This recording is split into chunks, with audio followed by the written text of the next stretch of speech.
sintonia, troca de experiências e um bate-papo descontraído sobre o espiritismo na sua manhã. Deusa Nogueira explica a mediunidade no nosso dia a dia. Começa agora, na sua Rádio Rio de Janeiro, o programa Conversando sobre Mediunidade. Queridos amigos ouvintes da Rádio Rio de Janeiro, Deusa Nogueira, conversando sobre mediunidade. Vamos dar continuidade ao estudo da obra preciosa intitulada Seara dos Médiuns.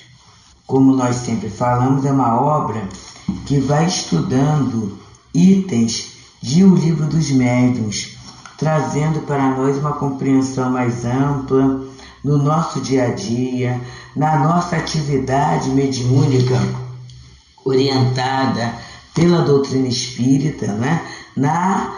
No exercício da mediunidade com Jesus. E hoje ele vai analisar o capítulo 26, que são as perguntas que se podem fazer aos espíritos. E ele vai pegar o item 19, que é o da 291, pergunta sobre os interesses morais e materiais. É muito interessante isso, meus irmãos, porque estamos encarnados e temos as questões materiais, né? E muitas vezes interesses morais mesmo, mas nem sempre esses interesses morais estão relacionados à realidade espiritual, à realidade do espírito.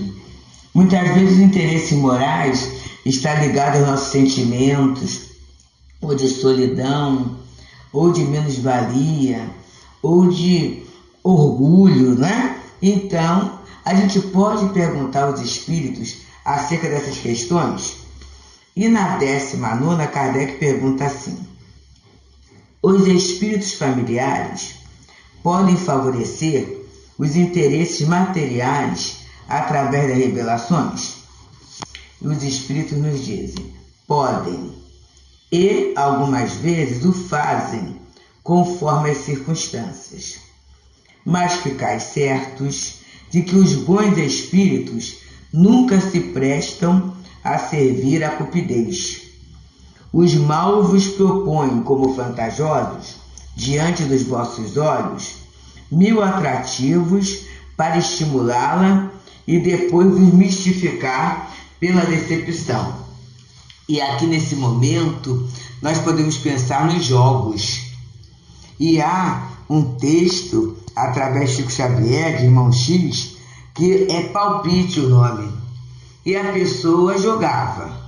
E um espírito falava para ele, né? Você vai ganhar, você vai ganhar, você vai ganhar. E ele dava ideia de números para que ele comprasse aquele bilhete na loteria. E ele comprava.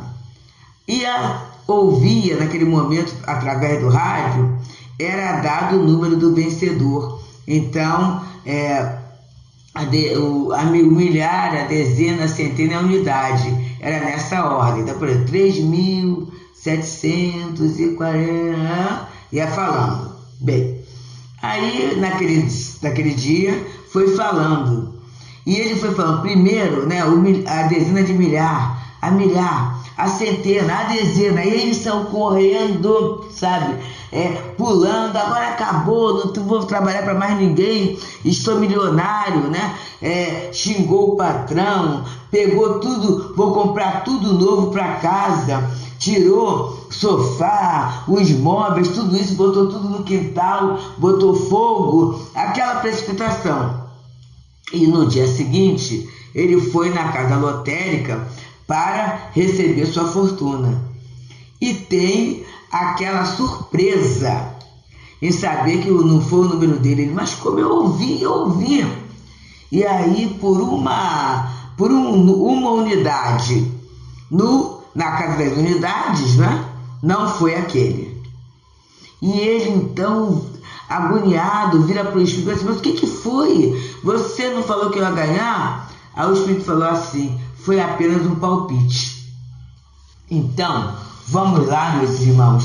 Essa questão de palpite, em tudo, leva a leviandade, né? Na verdade, a pessoa séria, ela tem experiências. Palpitar na vida do outro, né? Ou palpitar mesmo numa atividade, nos mostra o grau de descompromissos que se tem. E aí ele coloca que os bons espíritos nunca se prestam para exercer a cupidez, excitar a cupidez. O que é cupidez? É querer ter sempre mais, é ganhar sempre mais. Para quê? Não tem o para quê. É o ter por ter, é o ter por guardar, é o ter muitas vezes para aparecer diante do seu próximo. E aí, se eu acho que o dinheiro é o maior valor, eu mostrando que eu tenho, eu vou aparecer de uma forma superior diante do meu irmão. Para quê, gente?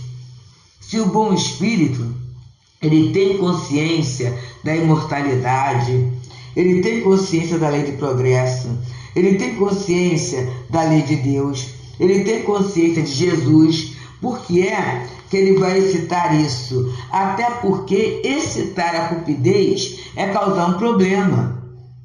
Porque eu vou ficar apegado a alguma coisa que eu vou ter que deixar. Desencarnando, vai ficar aí.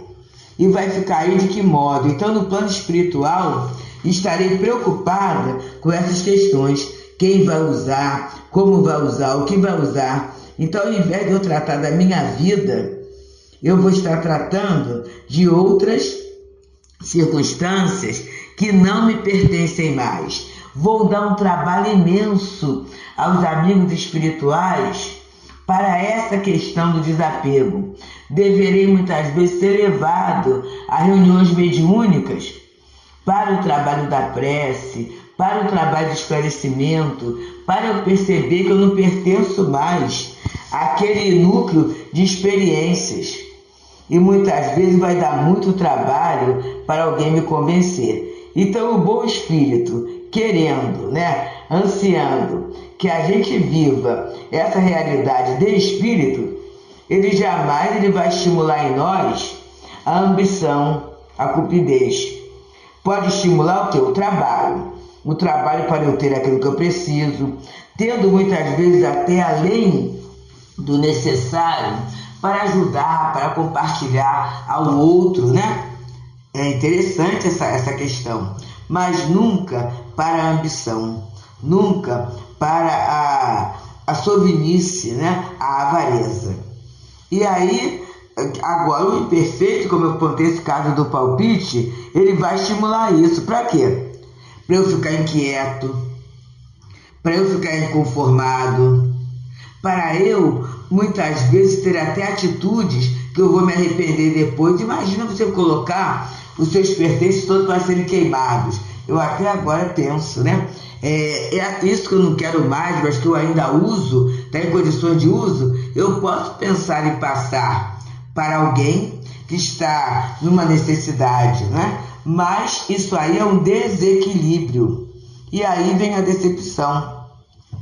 E continua a explicação dos espíritos. Ficai também sabendo que se vossa prova é de passar por esta ou aquela vicissitude, vossos espíritos protetores podem vos ajudar a suportá-la com mais resignação, suavizá-la algumas vezes, porém, no próprio interesse do vosso futuro, não lhes é permitido isentar-vos dela. É assim que um bom pai não concede ao seu filho tudo o que ele deseja. Olha que interessante, gente. É isso, Interesse do futuro, não adianta tirar a prova. E vamos lembrar do Pai Nosso? Senhor, não vos peço que os retire do mundo, mas que os livre do mal. E a gente às vezes fica pensando que o mal são os acontecimentos. Não, o mal é a forma como eu lido com a dificuldade. E a forma como eu lido com a dificuldade vai determinar o meu caráter, Vai determinar a minha compreensão do mundo, a minha visão da vida. E ele coloca, é assim que um bom pai não concede ao seu filho tudo o que ele deseja. E aí vem uma nota de Kardec que sempre é fantástica para nós. Olha só. Nossos espíritos protetores podem, em várias circunstâncias, indicar-nos o melhor caminho, sem, entretanto, nos conduzir constrangidos. Caso contrário, perderíamos toda a iniciativa e não ousaríamos dar um passo, sem a ele recorrermos, e isto com prejuízo de nosso aperfeiçoamento. Para progredir, o homem necessita muitas vezes adquirir experiência à sua própria custa. É por isso que os espíritos prudentes, aconselhando-nos, nos deixam muitas vezes entregues às nossas próprias forças, como faz um professor hábil com seus alunos. Nas circunstâncias comuns da vida, eles nos aconselham através da inspiração e nos deixam assim todo o mérito do bem, como nos deixam toda a responsabilidade da má escolha. Seria abusar da condescendência dos espíritos familiares e equivocar-se sobre a missão que desempenham, interrogá-los a cada instante sobre as coisas mais vulgares, como fazem alguns médiuns. Há alguns que por um sim ou por um não pegam um lápis e pedem conselho para o ato mais simples. Esta mania denota a pequenez nas ideias, ao mesmo tempo que há a presunção de supor que se tem sempre um espírito servindo às suas ordens e que outra coisa não tem a fazer senão ocupar-se de nós e dos nossos pequenos interesses. É isso, né? É a gente achar que os espíritos são nossos empregados, como muitas vezes até achar que as pessoas são nossas empregadas. Elas têm que fazer aquilo que eu quero, sem olhar que o outro tem a sua vida, tem as suas vontades, né? Tem a sua agenda. Isso é uma imaturidade, né? E quase sempre isso surge por quem não tem ocupação. Porque quem tem ocupação respeita o tempo e a ocupação do outro, né? E em pequenos interesses, porque na verdade é assim, gente. Uma vez a gente troca com os amigos, né? Estava eu no aperto financeiro, final de mês, né? E aí eu falei assim, meu Deus, e agora? E aí eu ouvi um espírito me falar claramente assim, Deusa, daqui a 2 dias o mês acaba e não está faltando nada a você. E aí eu ouvi e falei assim, interessante, né?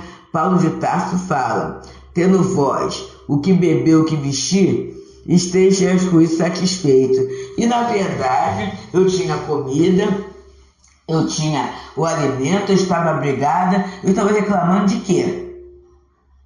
Então é isso, quer dizer, o espírito não vai se importar com essa minha questão, que é só falta de visão, que não vai levar a nada, né? E aí ele continua a falar assim, ó, para progredir, né, o homem necessita muitas vezes adquirir experiência à sua própria custa. É isso. É por isso que os espíritos prudentes, aconselhando-nos, nos deixam muitas vezes entregues a nossas próprias escolhas. É essa a questão. E perguntar sempre é uma pequenez, né? Do espírito, que ele acha que o espírito está sempre servindo as suas ordens e que não tem outra coisa a fazer. Olha que interessante, se não ocupar-se de nós e de nossos pequenos interesses. Além disso, é aniquilar seu próprio discernimento e se reduzir a um papel passivo, sem proveito para a vida presente e certamente prejudicial ao adiantamento futuro. Se há puerilidade em interrogar os espíritos sobre coisas fúteis, não há menos da parte dos espíritos que espontaneamente se ocupam com o que se pode chamar detalhes íntimos. Eles podem ser bons, mas certamente ainda são muito terrestres. Pois é, né? Então o espírito que não está cuidando da questão espiritual, que não está tendo essa visão mais alongada, pode até ser um coleguinha, ser alguém bom, não quer dizer que seja mal não, mas é sinal que ele não tem uma visão mais à frente. E é a esse cuidado que Kardec nos fala, né? Sobre a identidade dos espíritos, sobre o contato, sobre a pergunta, sobre a comunicação, a natureza. Temos que ver isso. E é por isso que ele, através da mediunidade de Francisco Xavier, na reunião pública de 28 de novembro de 1960, ele nos oferece uma página intitulada Pediste, que nós, nesse programa 86, vamos lê-la e comentá-la. Diante dos entes amados que brilham nas esferas superiores, rogaste as oportunidades de trabalho que hoje te felicitam a senda. Revisaste erros e acertos, e de alma confrangida no inventário das próprias culpas, suplicaste o recomeço na experiência terrestre.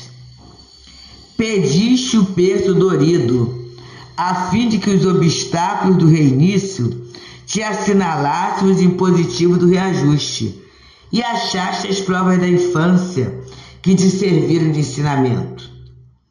Pediste a carência dilatada, suscetível de arrancar-te a descontrolada paixão pelo desperdício, e acordaste no lar infestado de lutas, que não te deixa amar-te a fantasias.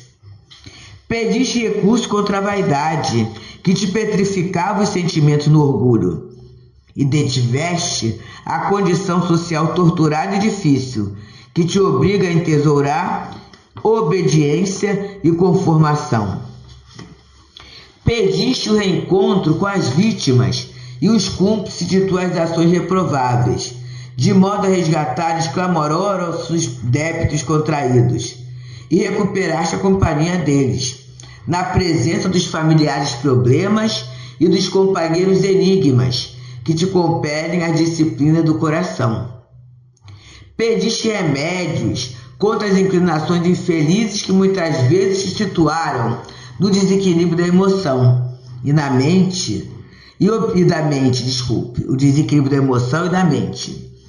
E obtiveste a doença física transitória, que pouco a pouco te infunde as alegrias da cura espiritual. Então olha só, meus amigos, ou nós vamos olhar a vida sobre a ótica da reencarnação como meio de progresso, ou então a nossa visão vai continuar sendo materialista, trazendo a infelicidade que ao longo de todo esse tempo nós abrigamos distantes da compreensão do Evangelho de Jesus. Então, quando ele vai nos falando, de pedir oportunidade de trabalho, foi porque no plano espiritual a maioria de nós já estávamos cansados de sofrer, de fazer, de desfazer, de refazer. Então nós queríamos uma situação mais confortável na espiritualidade. Até pelo contato dos nossos queridos, nossos amores, que muitas vezes foi através de uma existência de luta, de renúncia, que eles conseguiram essa condição melhor. Então a gente quis trabalho. Aí a gente viu, os erros, os acertos, as culpas. Então eu quero recomeçar. E como é que eu posso recomeçar? Através de um nascimento dorido, das dificuldades, uma infância difícil, através de uma carência material que vai obrigar a gente a não sair da fantasia, viver no estrito limite da necessidade, através da posição de obediência, de subalternidade, para a gente sair do orgulho, através de encontrar vítimas, e aqueles cúmplices, sob a forma de parentes, sob a forma de companheiros que são difíceis no nosso caminho, gente difícil de lidar, mas que chegam ali, para quê? Para disciplinar o sentimento. Muitas vezes, inclinações infelizes no mau uso do corpo, no mau uso da emoção, no mau uso da mente. Aí a gente tem aquela doença. E Emmanuel fala que a doença física é transitória, porque toda doença é transitória. E essa doença transitória, que muitas vezes não encontra recurso na medicina material, leva a gente muitas vezes o quê? A procurar pouco a pouco as alegrias da cura espiritual. Quantas vezes, meus irmãos, a criatura acamada, ela consegue ter uma visão mais clara do que é o verdadeiro conforto, que não seria o da saúde, mas o conforto do apoio espiritual que chega sempre. Então, tudo isso foi pedido. Vamos parar e pensar na nossa vida um pouquinho, meus amigos. Agora, essa condição que eu tenho foi pedida. Essa dor, essa dificuldade que eu estou abraçando no momento, ela vai me levar a um lugar melhor. E eu posso usar os recursos do amor desses amigos espirituais através do aprendizado do Evangelho de Jesus sobre a ótica da doutrina espírita, para a partir desse momento começar a experimentar as alegrias da cura espiritual, do dizer do Emmanuel. Então eu tenho a oração, eu tenho o trabalho possível, o voluntariado é muito bom. Muitas vezes eu não consigo ser aquele voluntário do ponto de vista material pela minha própria condição orgânica, mas eu posso ser o voluntário da prece, eu posso ser o voluntário do exemplo, eu posso ser o voluntário da companhia, da fala, do afago, para aquela pessoa que precisa, a quem a minha presença será uma bênção, mesmo a minha presença comprometida e dolorida, mas vai ser uma bênção para alguém. E nesse momento, Emmanuel continua a nos falar nessa lição, intitulada Pediste, em que ele está analisando a questão 291, pergunta que se pode fazer aos espíritos, no 19º parágrafo, que é pergunta sobre interesses materiais e morais. Ele fala: estudantes na escola da terra, todos pedimos aos instrutores da vida as riquezas da educação. Contudo, em pleno curso do necessário aperfeiçoamento, choramingamos e reclamamos a maneira de desertores inveterados. E aí a gente muitas vezes vê isso, né? Um exemplo prático é assim: a pessoa está desempregada.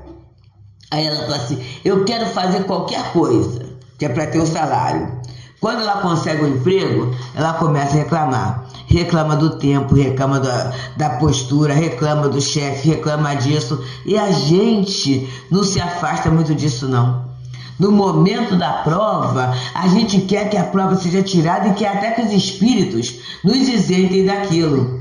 Esquecidos que quando estávamos naquela dificuldade toda, eles nos ajudaram. Foram eles que nos ajudaram a resolver. Então o problema é para resolução, não para condenação. E continua Emmanuel: desconfia, vamos prestar atenção nesse parágrafo, de todo amigo desencarnado ou desencarnado que te alimente a ilusão com vantagens e privilégios, facilidades e louvaminhas. Vou ler de novo, meus amigos. Nós, médios e trabalhadores, vamos observar isso.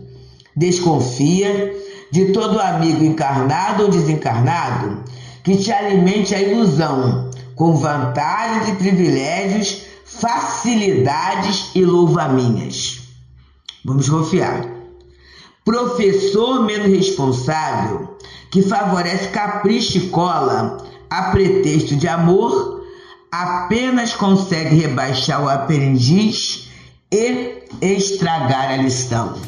Então, vem um outro subtexto aí que eu vou fazendo, né? Não vamos ficar tristes quando os amigos espirituais nos aconselham mais trabalho, mais esforço, mais estudo, mais tolerância, mais disciplina. Esses são os nossos verdadeiros amigos. Pensemos nisso, meus amigos. Muita paz. Deusa Nogueira explica a mediunidade no nosso dia a dia. Programa Conversando sobre Mediunidade.